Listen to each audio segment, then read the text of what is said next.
Before we jump into the episode, I wanted to let you know about something that is so exciting that we have on the forefront. We will soon be releasing a course called Brand Belief, which is all about how to build a brand that you and your clients believe in. This goes far beyond just selecting a logo and a few colors to go with it. This is an intuitive journey about your customers' needs, their desires, their values, and how you can make their lives easier through the services that you provide. This is about how you can be of service in this world through a brand that has both longevity and legacy attached to it. Click the link in the description. That will tell you a bit more information, and it will allow you to sign up so that you can be notified when this course is launching. Now we hope you enjoy the episode. Hi everyone, Ariana here from Wealthbed Photography, and I'm so delighted to have Kitty from Birth-Baby-Beyond on the show with us today. She's an incredible human being. If you have not followed her Instagram page, which we'll talk about later, I highly recommend that you do so. She's got such great information. She's a wealth of knowledge, and it's no wonder because she educates people antenatally. She's a hypnobirthing instructor, she is a doula, and she's also a lactation consultant. So she is able to assist so many different facets of parenthood and families along the journey of either expanding their families or welcoming their first baby into their family. So I'd love to just hear a bit more from you, Kitty, if you want to tell us a bit more about what you do and what Birth-Baby-Beyond is all about. Thank you for such a lovely introduction. It's so funny, because I think when you hear someone talking about you, you go, oh my gosh, did I do all that reading? Because when you first finish school, you're like, that's it, I'm never opening another book again. But of course, that wasn't it for me. So my kind of journey into how I sort of end up doing what I'm doing today began when I finished school, and like everyone else, filling out my CAO form and was like, I don't really want to do anything. I kind of want to do a bit of everything. And my mum was like, well, why don't you start with nursing? Because you can travel the world with that. And while I didn't end up doing much traveling, it did give me the perfect little sort of starter to ending up where I am today. So I went and I did my nursing. I did my bachelor's degree in nursing in Trinity College, and very quickly sort of ended up getting kind of into the niche area of actually sort of oncology. So a lot of end of life care, which is very much the opposite end to where I am now, but I think really important. And actually the care aspect of it is not a whole lot different. You still have to have that in you, I think. So it was really good training. And I thought, Kate, well, that's it now. Now I'm wrapping up the books. Now I'm not doing any more study. Not long after that, I decided actually I wanted to go back and do my midwifery.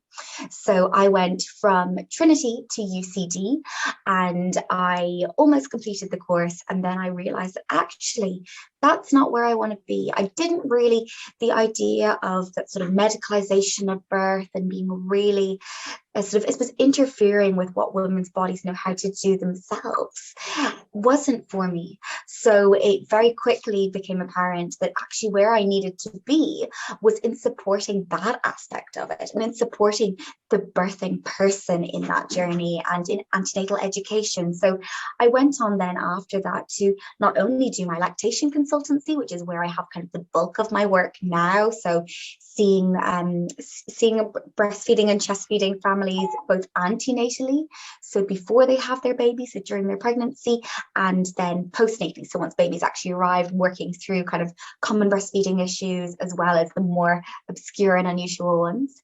But I also did my doula training, so I work as both a birth and a postpartum doula, and I teach hypnobirthing classes and antenatal classes, so literally all of the stuff.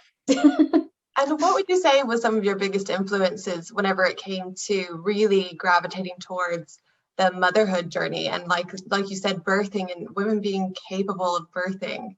Like what drew you to that? So I've always sort of had it in me a little bit. I think a huge part of me being drawn to that was that I always felt like I was somehow like a little mini mama. I always was like waiting for the day that it was like okay for me to have my own babies. And I loved to sort of put that kind of caring and sort of loving touch, I guess, whether that was pets or friends or family members. It's something that comes very naturally to me. So it's something that I really do consider myself so lucky to be able to live out that phrase of, if you enjoy your work, you never work a day in your life, because I genuinely love my work. Every day, I'm so excited to meet new people and support new people in their journeys. And it's all so individual, isn't it? It's no two journeys are the same, so you never get bored.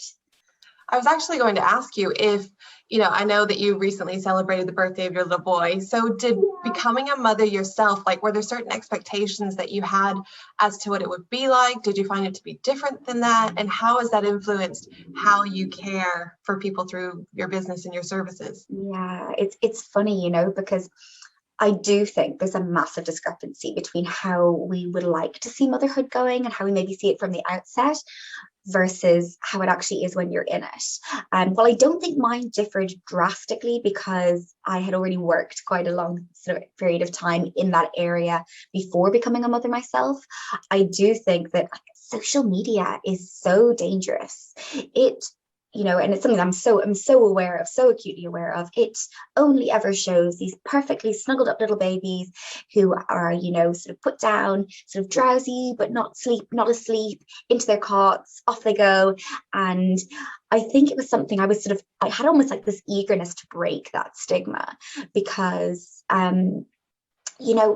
even just before that, I think pregnancy isn't all glorious. Pregnancy doesn't necessarily mean you're going to be glowing and you are going to be, having this luscious hair. You could also be a greasy mess and be really swollen and miserable. And that's also kind of beautiful and wonderful. And I think that social media is so very good at hiding that aspect of it. And I was very, very aware entering my motherhood journey that I was going to put zero pressure on myself. I was very much, I'm just going to follow my baby's lead. And that made it a lot easier. It made it a lot easier for me because I had no expectations on my own motherhood journey because I've seen so many different journeys. So it gave me, well, it did give me kind of a taste of how motherhood could be and how very different children could be. I knew that that wasn't really within my control to a certain degree because you might have a very chill baby and then the next one could have, all of the issues, all of the reflux, all of the sleepless nights, and you just don't know. Yeah, and can you talk to us about what your actual birthing experience was like, even just briefly, because you mentioned the kind of medicalization of birth was not the direction you wanted to go in. So I'm curious to hear about your own birth experience. Yeah, so I had a wonderful birth, which I think, again, kind of concreted just how passionate I was about supporting women in their choices and their decisions. And I think because the thing is birth can be beautiful no matter what. Birth is birth is birth. And I'm very careful about saying that, not only one type of birth is the way that it should be done, but I felt like an absolute goddess I'm so well-minded, really well-minded and cared for during my birth with Atticus that I wanted to even more so then to just be able to kind of pour that love and that kind of compassion onto other birthing people. And this time again, then I'm doing the same process. I'm preparing in the same ways. I am finding my birth team. And that doesn't necessarily mean, my birthing people, yeah, for sure. But also, what's going to sort of nourish me, make me feel strong and make me feel like I can do this. And make me feel good about giving birth. And I think a lot of it is to do with unlearning. So our bodies are actually very capable of giving birth. Our bodies know what to do. We've already built 4 chambers of the heart and 2 lungs, and we've done the hard part when it comes to actually birthing our babies. For the most part, unless you have other kind of underlying conditions, it's the easy part for us because it's our uterus, which is a muscle, just surging and releasing, and our baby moving down and out. And if we can do things that are going to support that process, things are going to be a lot easier for us. And not only a lot easier sort of in terms of we'll feel, our surges will be more comfortable for us, but the overall feeling of empowerment around our birth, which is how we should all feel, no matter what way it goes. We should all be left feeling really awesome, really, really sort of strong in our bodies. And that's the goal. What do you think are some things that we can shift as a culture to make that change towards people feeling empowered and feeling like goddesses, regardless of the actual method of birth? Mhm. I think that's a really lovely question, and I think it all comes down to knowing what questions to ask. And antenatal education is a huge part of that. So knowing that, okay, you've got this sort of this maze and all these different directions that your birth can go in, but knowing that when you come to that fork in the road, that you have choice around that decision, that the power isn't being taken away from you, that in fact it's sort of, it can be given back to you in knowing how those different choices and those different decisions look. So if, for instance, you can hear the cuckoo clock going on in the background. So if for instance you had planned for this beautiful home birth experience, and in fact you've actually reached 42 and a half weeks of pregnancy and you're starting to face induction, that you have decisions made around that process in terms of what sort of interventions you're okay with, others that you might like to avoid, and you become the person that's at the center of those decisions. It doesn't necessarily mean that if you have a cesarean birth, there aren't all sorts of lovely ways that you can make it not only family centered, but also a really gentle experience where you and your baby are at the center of it. So I think education is really, it's paramount, and it's about finding an educator that you sort of are on the same page with, and that you understand, and they're putting you at the center, and you are learning from the perspective that suits you. And you have a stepdaughter, is that right? Yes, I do. Are there ways that you are already speaking to her and acknowledging her as like this really powerful, strong human being, so that she already feels that way, so it doesn't have to be just when it comes to birth? I love that. It's something that I think I was only talking to a friend of mine about not so recently, and it's something that I think I almost don't even think about. It's something that we were talking about, because she's at that really amazing point where it's like she's not quite a child anymore, but she's not quite a teenager, and it goes from one minute I'll be looking at her and I'll be thinking, this sweet little girl, so innocent, and then the next minute I'll be going, oh my gosh, you're a teenager, what am I going to do? So it's really interesting one to kind of navigate. But I think just in the way that I have conversations about myself, about my own body, just in the way that the way I talk to her is very different. The way I talk to her isn't, oh, you're so pretty and look at that hair and you only look beautiful when you're wearing this outfit. I'm very wary of the compliments that I give her are, that was really brave of you. I can see how you were concentrating really hard on X, Y, and Z. Or I love how you were able to climb up that wall and you didn't make it the second time. You tried again and you really persevered. That was really cool to watch. And I'm very wary of power comes in so many different forms, and femininity, and it's such a delicate thing. And when it comes to her abilities in her body and talking about changes that happen, we've been reading books and she's known about periods and breast changes since she was teeny tiny, and it was just, oh yeah, that'll happen. And when these things start to happen, I hope that she'll be able to come to me and just say, yeah, that thing happened today, and I'll be going, great, fantastic. It's something that doesn't have to be fearful. Yes, definitely. What are some things that you would like to see change for maybe like her generation coming up through like into adulthood and being the future generation that's going to be bringing babies into this world and having their own birth experiences? I like to think it's kind of starting now. I like to think that, I really hoped that she was going to be around when I went into labor with Atticus. But, it was funny. It's like the minute that she left the house, things started happening. So it was, it wasn't meant to be. But I think a huge part of seeing birth and seeing that life course is really, really powerful. But even in general, I think that a lot of it is to do with coming back again to education. I'm looking back on my own education in school, and it was so horrific. It was so much so, okay, boys in this room, girls in this room, and it's all hush hush, and you couldn't possibly share the experience, which meant then that my first boyfriend was like, a period, gross, that's disgusting, and I wasn't young. He was 17, and he was terrified. So that's that in itself. So it's not just sort of the feminine, it's not just women who need to learn from a young age, it's the guys too. And we have to learn as collectively, and education is a huge part of that. I really hope it is changing.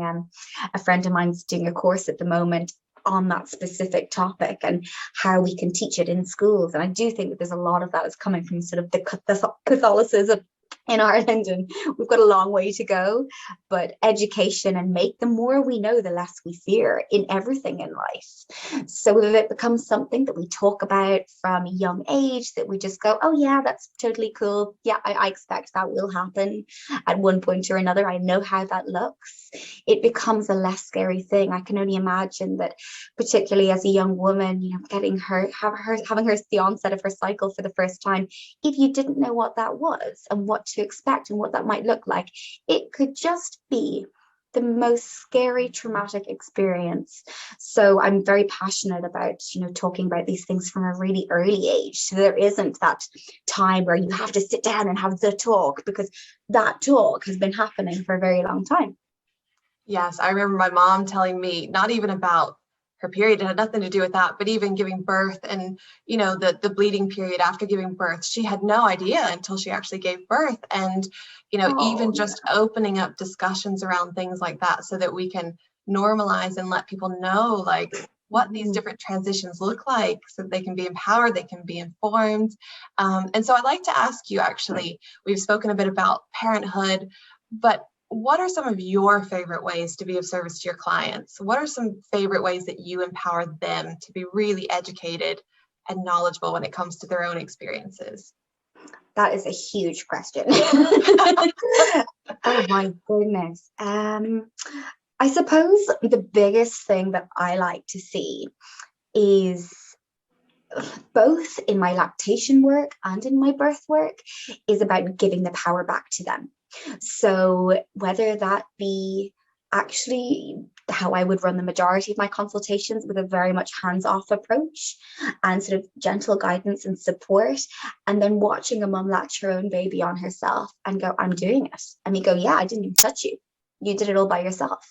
Because that's where it's at. It's about leaving home, or leaving a Zoom as it is at the moment, and then go, I know what to do. I've got this. Because there's a big difference. We've taken a big step away from empowering birthing people and breastfeeding, and it becomes sort of, I could only latch my baby on if the midwife did X, Y, and Z, and I just sort of lay there, and there's something very disempowering about that. And I think the biggest thing is encouraging sort of the questions to come back to you. So if someone is saying, I'm not sure what's going on there, and we say, well, okay, well, do you think if we did this, that might help? Well, let's try it. That there is no right way to do things, that everybody, every baby is so different. And it's just as much about detective work in my role as it is about trying new things, a bit of trial and error, figuring out what's going to work for you, your particular scenario.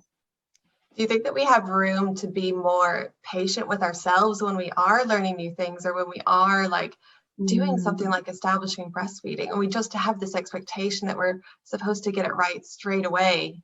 Yeah, well, there's that. It's like a sort of a two-layered thing, because there's this, sort of huge expectation of, well, breastfeeding is natural. It's what our bodies are meant to do. So it will just fall into place as a result of that. When actually, it's so much so a learned skill, not only for you, but also for your baby. And then there's the other aspect to it that, just because you did it right the first time, or you had this, really sort of hurdle-free first breastfeeding experience, doesn't mean that you're not going to have issues on your second, third, fourth, fifth child. I had a mum only last week, and it was her fourth baby. And she said, I just don't know what's going on. I feel like I've never done this before. And it's because every child is so different. And it's such a new venture every single time. It's so humbling.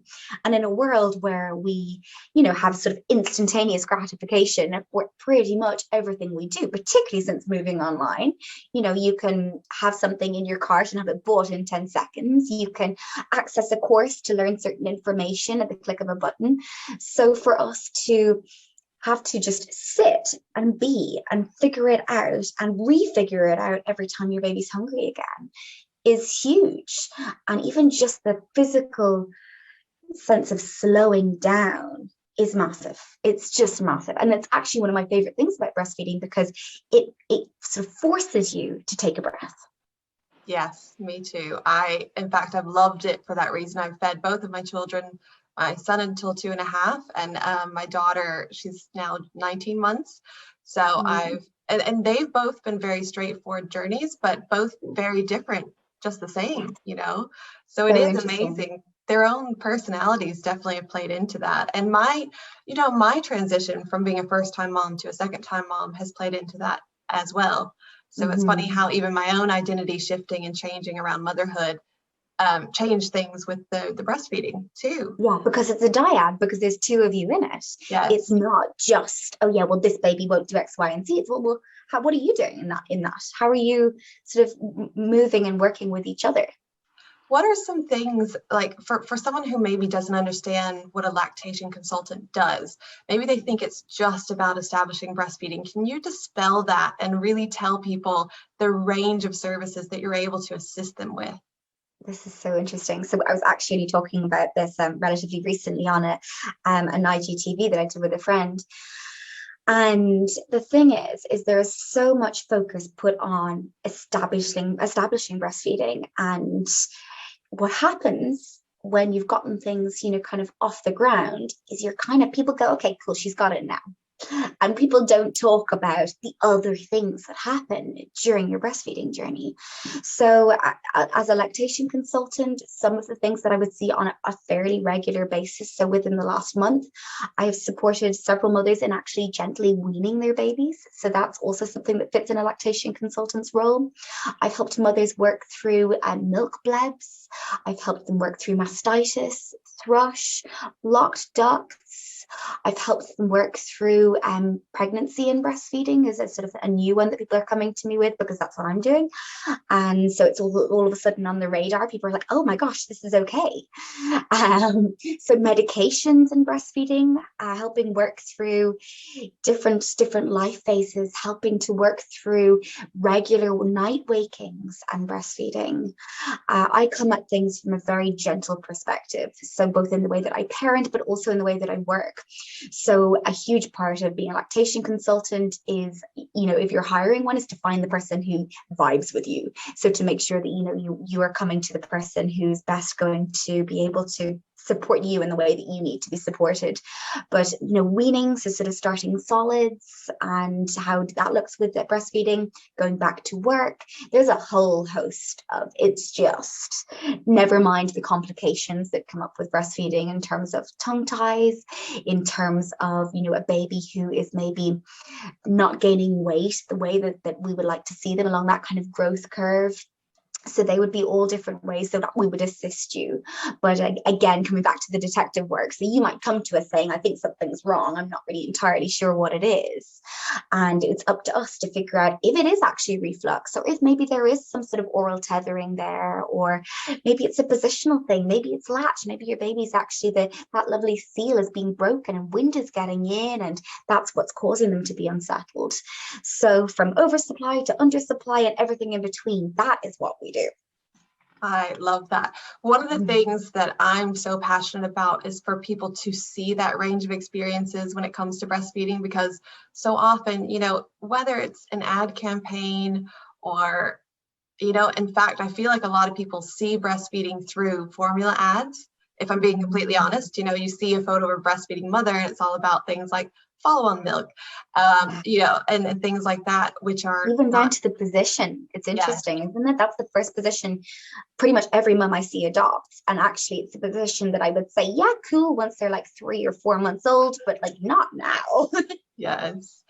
And so I want to visually, like, part of the inspiration for doing the book of breastfeeding stories is to show people a range of experiences, show them that there's lots of different ways to feed your baby human milk, whether it's through receiving donations, whether it's through pumping, triple feeding, combination feeding, through a variety of age ranges. And one of the things that I ran into that was so disheartening for the participants in the book was that for many of them, they were recommended that they top up or that they triple feed, which for people who don't understand what that is, they're feeding at the breast, they're pumping, and they're also providing formula, but they were given no guidance as to how to move to exclusively breastfeeding when that was what their desire was. So they're told, oh, sure, just top up, but they're never bridging that gap about how they can move from topping up to exclusively feeding. So is that something on their merry way? Yes. So is that something that you can assist people with if they come to you and that's their dream? It's something that unfortunately, it's one of the things that I see most when it comes to breastfeeding. And I think it doesn't come from any place other than a lack of education within our healthcare system. So when it comes to the requirements for breastfeeding education, particularly regarding midwives, for nurses, you don't necessarily have to do any at all. For midwives, the minimum requirement is a 6-hour training day. So that's just not enough. It's simply not enough for you to be the primary person, the primary support person and educator for someone starting their breastfeeding journey. The top-up trap is what I like to call it. So typically your milk will sort of transition in somewhere from transitioning from colostrum to more mature milk around somewhere between day 2 and a maximum of sort of day 7, if you were to have a lot of birth interventions and other things going on. What happens if we interfere with that direct message, with that sort of the stimulation of the baby at the breast to your body, is when we interfere with that by giving a top up, is you're telling your body effectively that my baby doesn't need to be fed at this time. So what happens is I'm making this very, very simple, but what happens is your supply drops. So for sure, these mothers that I see, generally by the time they get to me and they're told, okay, I meant to top up, and I meant to do this, but I meant to do that, is they're doing all of those things. They're triple feeding, which, just for anybody who's watching, who has ever been in that journey, in that boat, it's a really brutal process. And from a lactation consultancy perspective, if I was encouraging somebody to do this, I would say 2 days maximum, because you'll burn out. So for anybody who was sent home with this plan, it's not a plan. That's let's get you out of the hospital quick. And, because we've got this conveyor belt system of, women coming in and out of the hospital, and we got to someone else who's going to have to fill your bed. So, and of course, we think that, with breastfeeding, it's very difficult to sort of gauge how much your baby's getting at the breast. And with a bottle, we can see the volume, we can see physically how much your baby's getting. And that's really difficult, particularly in a day and age where we like to know. We like to know what we're doing in 2022. We've got it in, in our calendar. We've got, so now not only are we faced with the journey of pregnancy where it's all out of your control, but also you're faced with a birth where you don't know what way it's going to go and what day your baby's going to come on, whether you're going to have a boy or a girl if you haven't found out the sex. And now you've got a breastfeeding journey where you're going, I don't even know my baby's getting enough milk. So this top-up trap is something that it's absolutely possible to move away from it with a little bit of work, but you need support. And topping up isn't something that needs to be shied away from. There are times when it's absolutely medically necessary for these babies to be getting these calories, and that doesn't necessarily make you a bad mother at all. In fact, I would say it makes you an amazing mother, because all you did was what was best for your baby in that moment. So moving away from it just requires support. It requires a detailed care plan. It requires details about your baby regarding their weight and how they are doing currently, to ensure that if they are requiring topping up, that it's in a way that's friendly to breastfeeding. It's in a way that's not going to encourage your baby to develop a preference for the alternative. And it's done in a way where your baby's only being given the exact amount that they need for their weight, for their development, for their age, as opposed to an entire bottle and off you go. So there are lots of different ways that you can do that, and lots of different ways you can bring your supply back up. But the sooner the better. So touching base with a lactation consultant antenatally, just having their number even just on the fridge in case you need them, is a really, really fantastic idea, and something you're never going to regret doing, I always think. Yeah, it's so funny. I feel like there's so much advice to like go purchase the formula to have in the shelf before you have your baby, but not so much here's a list of lactation consultants in your area to have before you have your baby, or to touch base with them. Like, how powerful would that be?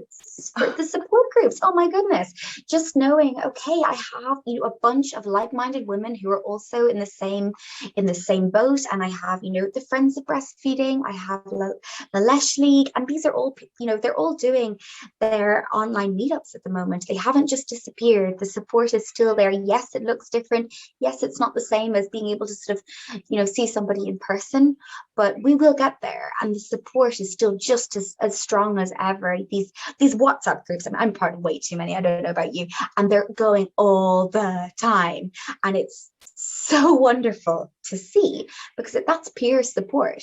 That's people who've been in it or who are in it, who just want to mind each other and help sort of build each other up.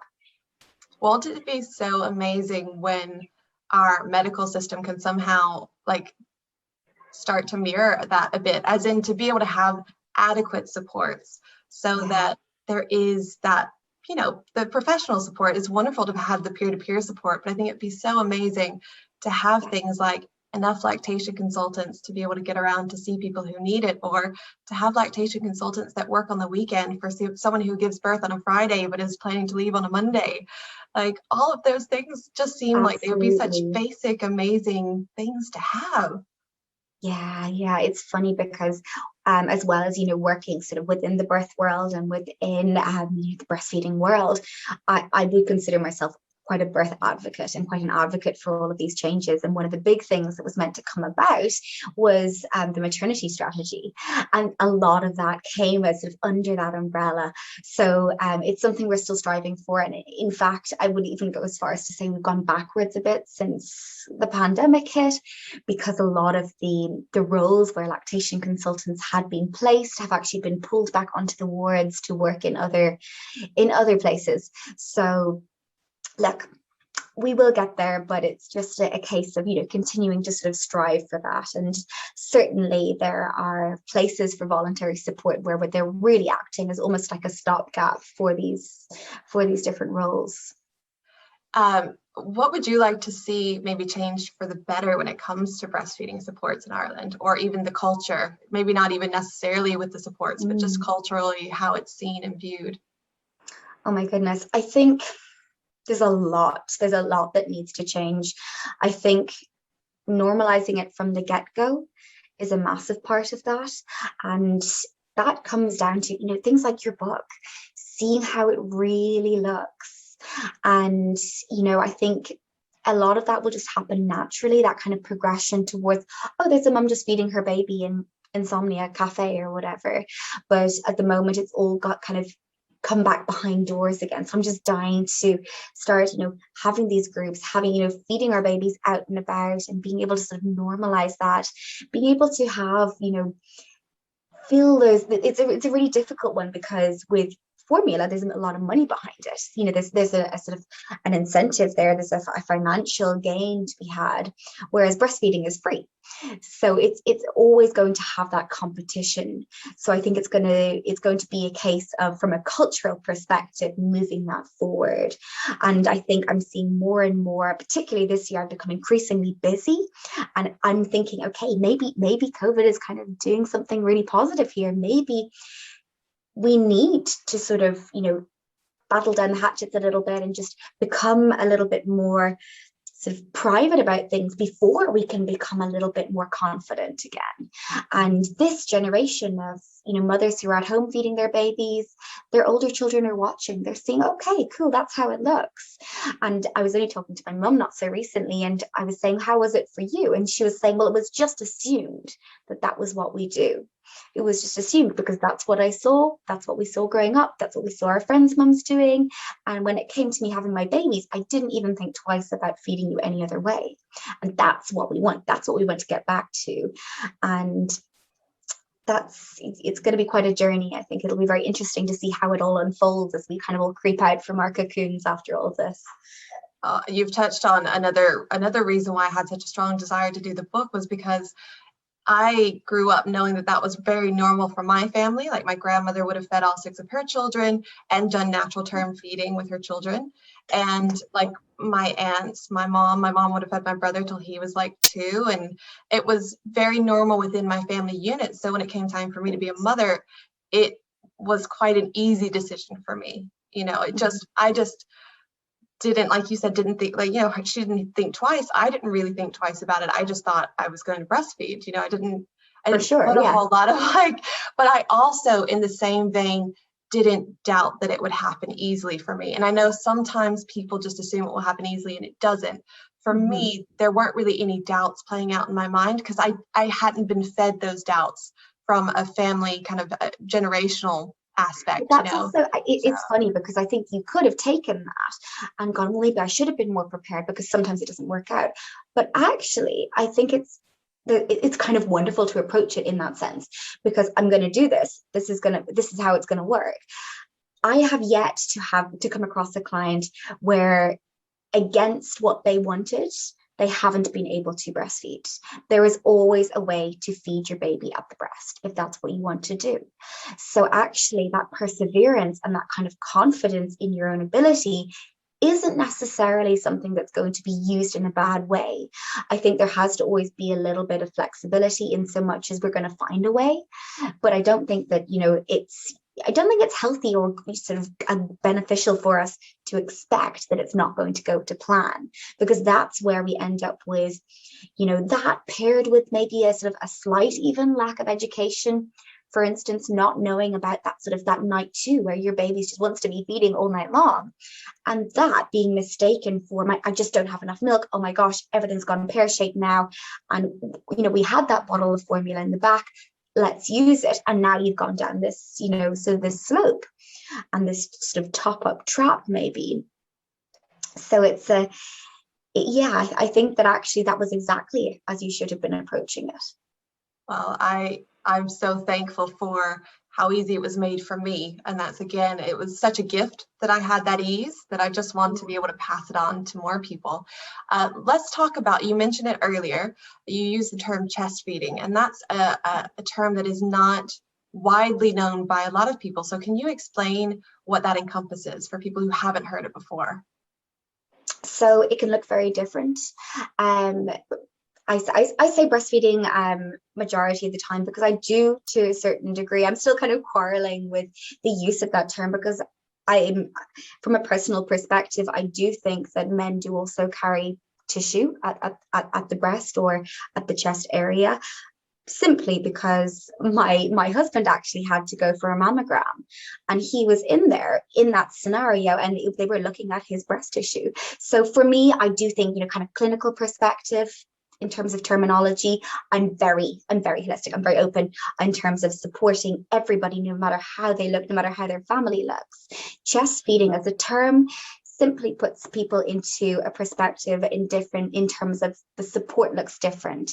Straight away, from a lactation consultancy perspective, you're thinking that there's a likelihood that this particular individual, no matter how they identify, might not have enough milk tissue. So that's sort of the glandular tissue that makes the milk. So that might mean that there might be supplementary feeding required. So whether that be supplementary feeding at the breast, or with a little feeding tube, an SNS feeding tube, a feeding system, or whether that means that your baby will maybe get the majority of their calories, the bulk of their calories, in a different way. So whether that's with a cup, doing some gentle cup feeding, doing some paced bottle feeding, in the early days with a spoon or a syringe, and then going to the chest. to suit themselves to suckle, because suckling is so important. It does so many wonderful things. Never mind, you know, the benefits of skin to skin. With suckling, what you're doing is you're really sort of all of those lovely synapses in a baby's brain are meeting, and they're sort of firing up, and you're really setting them up for life. It's something that's very, very important. So it's something that's not really thought about in many ways, and it's not something that you see, because so it's, again, you know, something that's behind closed doors, and it's something that I'm very, very think very strongly about. I think that it's something that we need to talk more about, and it's something that every baby and every family deserves, to have that bond and that connection and that interaction. I love that so much, because it's great to know that people feel supported and that they have support options. And you mentioned about the suckling there and how important that is. Like, not to go back to the book again, but we have a participant in the book, and her baby was actually incapable of being fed directly through her mouth, so she had to be fed alternatively. And what she found was that because her baby missed out on suckling, you know, whether it was at the breast or a bottle, now she's had different things they've had to make up for later when it comes to experimentation with food, what it's like to experience food within the mouth, language therapy, speech therapy. There's so much that happens developmentally when it comes to feeding that people There's just so much don't to it. realize. But you don't. And the thing is I think, you know, we are so, the links between both healthcare professionals and, you know, you as an individual, as a mother, we very much, we take each day as it comes, which is the way we learn how to do things. And so when it comes to sort of a holistic sort of care provider system, the speech and language therapist isn't necessarily talking to the lactation consultant, and the lactation consultant isn't necessarily talking to the pediatrician. So we need to figure out a better system of communication whereby we're all linking together a little bit earlier. And, you know, certainly the research is still coming out on a lot of those areas, so I can only hope that it'll start to move in a more positive direction. But I can't wait to read that story. That's going to be amazing. There's so much there, and I'm so thankful for people like yourself who are constantly offering education for people. You know, you have it so readily available, and I know, like, people can actually go further and go deeper with you on different education resources and things, but to have someone who's there and offering education on a platform like Instagram, like, that is so powerful to have that available and have it be evidence-based, and, like you said, a holistic approach, and a very open-minded approach to families, and be able to help them bring their dreams and their desires into fruition. So I am so in awe of what you do. And it's, you know, it's funny because I've gotten to the point now where I'm going, okay, how much information is too much? Because I've got sort of my Instagram stories, and I've got the highlights, and I'm going, I can't even find where the bits where I need to find, you know, sort of, I'm trying to send somebody on some information, I'm going, I can't even find it because there's so much there. But it's just as important, you know, while Instagram and social media are so fantastic, let's not forget that it's not about the followers. It's not about just how beautiful that person is. It's about, what are their qualifications? How many years of experience do they have? What sort of individuals are they used to supporting? Are they going to be the right person for you? We also vary drastically between each, you know, professional. And there's nothing wrong with saying no. There's nothing wrong with saying, I just don't think we're the right fit. We're always going to be happy to help you move towards somebody who's going to be a better fit for you. Yes. And for people who are interested in getting in touch with you, maybe to avail of some of your classes or some of your services, how do they get in touch with you? That's a really good question. So I used to say Instagram because that was probably where I was most, but actually I've been really struggling to stay on top of that at the moment. So for sure, if you're not in a rush and you don't need me urgently. That being said, I saw a lady at like 10 o'clock last night because she was in a sticky situation. But in general, you're much better to go to my website and to actually email me, because that's something that between my husband and I, we both keep an eye on all the time, just in case we miss anybody. And I would be delighted to help anybody who's in need. I'm always happy to help. I'll include it in the show notes as well, but do you want to just verbally tell people maybe what your website address is? Yes, thank you. So if you type in birth-baby-beyond, and Kitty Hackel is my name, so that it should come up straight away. Is there anything that you feel we haven't covered that's really important to mention? You know what? I hadn't really thought of anything in particular at all. I feel like we've covered so much, haven't we, in such a short amount of time. It's good. It's so good. And it's something, you know, I could talk about breastfeeding forever. And it's something that I knew was going to be really important to me, but now you couldn't stop me. So it's really wonderful to actually be interviewed on this subject. And thank you so much for holding this space for me to, you know, and asking such wonderful questions, because you've honestly made me think, which is good, because I do a lot of thinking already.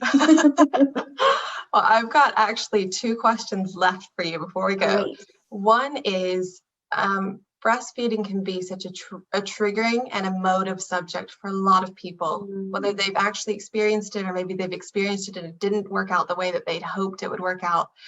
Do you have any words of kindness or wisdom or advice for those individuals who maybe feel that hardness about this particular topic, and maybe they feel triggered by it? It's so huge. And actually, it's something that I've worked through both with a friend and colleague of mine quite recently, because she's experiencing exactly that. She had always expected that she would breastfeed. She's a midwife herself, and when it got to, you know, the time to feed her baby, she was one of the very few unlucky individuals, you know, that very small percentage, who couldn't give their baby everything they needed at the breast. And she's got this massive, you know, sort of emotional trauma and grief surrounding that. So that's something that we've been working through together, and it's very real. It's so much something that you cannot prepare for, and something that there's quite often not the right space for you to be able to share that in. It's just in the same way that birth trauma is. Nobody really wants to hear your story because it's scary, or because it's something they're not interested in, because it's your story, it's not theirs. So it's hugely powerful. I would say touching base with someone who's able to support you in that space is really important. Touching base with a lactation consultant to maybe work through what went wrong, what happened, why did things go the way that they did, can arm you with the information to possibly make, you know, different decisions next time, but also to be okay with how things happened. Sometimes it's just about understanding why they happened the way that they did. There's a fantastic book actually that's just come out as well. And I say just come out, it's something that I've only just been reminded of. And it's a book about why breastfeeding matters. And it's exactly that. It's talking about and working through the trauma that surrounds breastfeeding when it doesn't work out as you had hoped it would.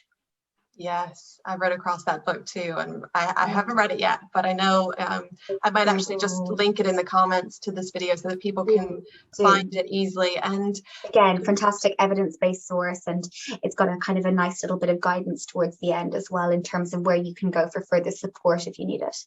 That's so crucial, and thank you for sharing that. The very last question is, we always talk about living life in a way that outlives us. Like, what is the legacy that we're going to leave behind? So I'd like to know, whether it's through the work that you're doing or through parenting, what is the legacy that you would like to leave behind? Oh my goodness. So I actually, believe it or not, did think about this one, and I can't remember what I thought that I would say. That's really funny. As a whole, I like to think that I'm going to be able to leave a little bit of my legacy with every family that I meet. So I don't think that it's something that, you know, I want to leave this sort of, when everyone thinks of Kitty, they think of this big message. I want it to be something that, you know, she sort of just floated in. She sort of, you know, imparted information on us that helped us feel empowered and helped us feel stronger starting our journeys. I want mothers to look back when they're telling stories to, you know, their grandchildren about what was it like when you had mummy, or when you had daddy, or whatever, and them remember, oh yeah, and there was this woman. And that's all I want. That's all I want. I don't think it needs to be anything exotic or exciting. I don't think I need to have anything in particular other than just that lovely feeling That is amazing. And you just never know how, those little moments really turn into the big moments, or they really create ripple effects, positive ripple effects through multiple generations. So that is a fantastic answer. It's been a pleasure to sit and chat with you. I've loved hearing your responses to the questions that we had. And They're fantastic questions. They really made me think. I love it. I love it. It's really nice. It's definitely been a real pleasure to just sit and chat through. Yeah, thank you. lovely. Thank you so much for your time, and thank you for being with us. Thank you. We hope you've enjoyed the show. Please feel free to leave a comment or a review to let us know what you loved about this episode and others like it. And if you'd like to be featured on our show, or if you know of someone who would be an amazing guest, get in touch with us at info@wellfedphotography.com and mention Living a Life Well Fed in the subject line.